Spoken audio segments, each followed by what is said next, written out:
মৰমৰ ছাত্ৰ-ছাত্ৰী বন্ধু বান্ধৱীসকল, আজি ভিডিঅ'টোত আলোচনাৰ বিষয় হিচাপে লৈ আহিছো ছুটি আৰু সহজ সৰলভাৱে বক্তৃতা দিব পৰাকৈ শিক্ষক দিৱসৰ ওপৰত কেইহাৰিমান বাক্য। আহা তেন্তে ভিডিঅ'টো আৰম্ভ কৰো। শ্ৰদ্ধাৰ শিক্ষাগুৰুসকলৰ লগতে মৰমৰ দাদা বাইদেউ বন্ধু বান্ধৱী ছাত্ৰ-ছাত্ৰীসকল, 5 ছেপ্টেম্বৰ দিনটো আমি সকলোৱে শিক্ষক দিৱস হিচাপে পালন কৰিবলৈ একগোট হৈছো।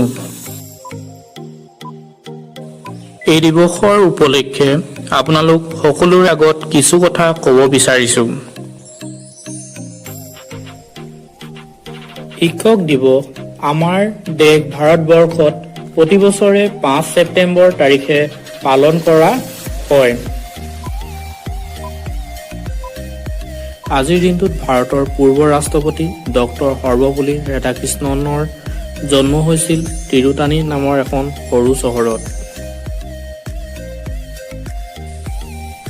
তেখেতৰ দেউতাকৰ নাম আছিল সৰ্বপল্লী বীৰস্বামী আৰু মাকৰ নাম আছিল সীতাম্মা। ডক্টৰ সৰ্বপল্লী ৰাধাকৃষ্ণন এগৰাকী আদৰ্শৱান শিক্ষক আছিল। তাৰোপৰি তেওঁ আছিল এজন শিক্ষাবিদ, সাহিত্যিক, দাৰ্শনিক তথা ৰাজনীতিবিদ। 1952 চনত ডক্টৰ সৰ্বপল্লী ৰাধাকৃষ্ণন ভাৰতৰ প্ৰথম উপ-ৰাষ্ট্ৰপতি তথা 1962 চনত ভাৰতৰ ৰাষ্ট্ৰপতি হিচাপে নিৰ্বাচিত হৈছিল।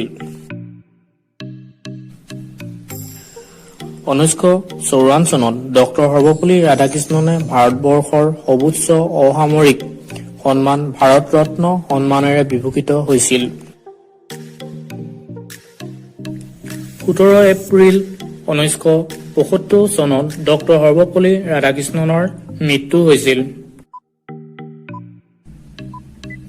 তেখেতৰ প্ৰতি সন্মান প্ৰদৰ্শন কৰি তেখেতৰ জন্মদিনটোক শিক্ষক দিৱস হিচাপে পালন কৰা হয়। শিক্ষক হৈছে ভগৱানে দিয়া এনে এটা উপহাৰ যিজনে আমাৰ সকলোকে কোনো ধৰণৰ ভেদ-ভাৱ নকৰাকৈ ভাল বেয়াৰ জ্ঞান দিয়ে।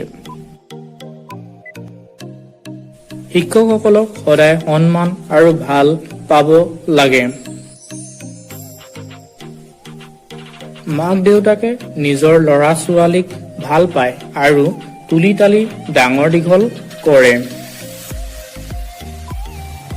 কিন্তু শিক্ষকসকলে আমাক সফলতাৰ দিশ দেখুৱাই দিবলৈ সম্পূৰ্ণ চেষ্টা কৰে যাতে আমি সকলোৱে জীৱনত সফল হ'ব পাৰোঁ।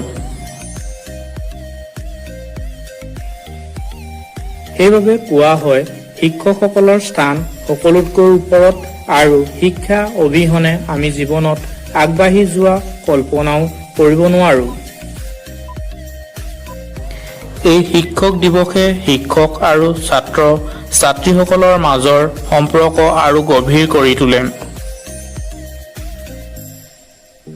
এই দিৱসৰ দিনা ছাত্ৰ ছাত্ৰী সকলোৱে শিক্ষকসকলৰ মহান কৰ্মৰ প্ৰতি শ্ৰদ্ধাৰে সোঁৱৰণ কৰে। আপোনালোক সকলোলৈ শিক্ষক দিৱসৰ শুভেচ্ছা জ্ঞাপন কৰিলো।